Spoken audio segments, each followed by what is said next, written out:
Qui est Loko dans le vaudou haïtien? Loko est le gardien des sanctuaires, mais surtout le Loa de la végétation et le patron des guérisseurs. Il est le Loa des arbres et des forêts, le sylvain des paysans haïtiens. Loko est un ancien Loa très sympathique et généralement vêtu d'un uniforme d'apparat. On ne le voit jamais sans sa pipe et sa canne.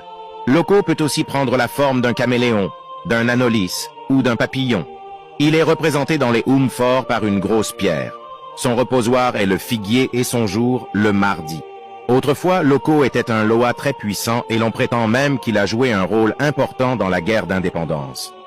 Dans un chant dédié à lui, son nom est en effet associé à celui de Jean-Jacques Dessalines. Aujourd'hui, Loko est le chef de la suite de l'Egba.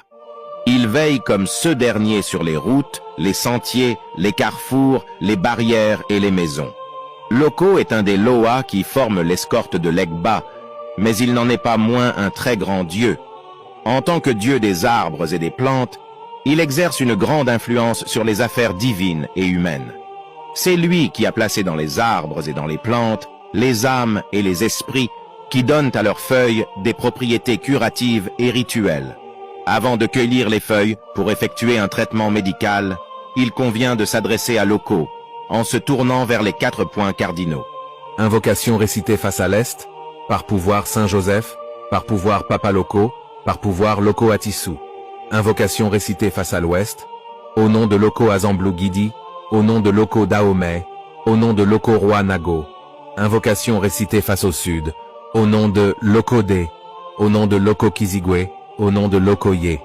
Invocation récitée face au Nord, au nom d'Azagou Loko, au nom de Loko Pomme d'Adam.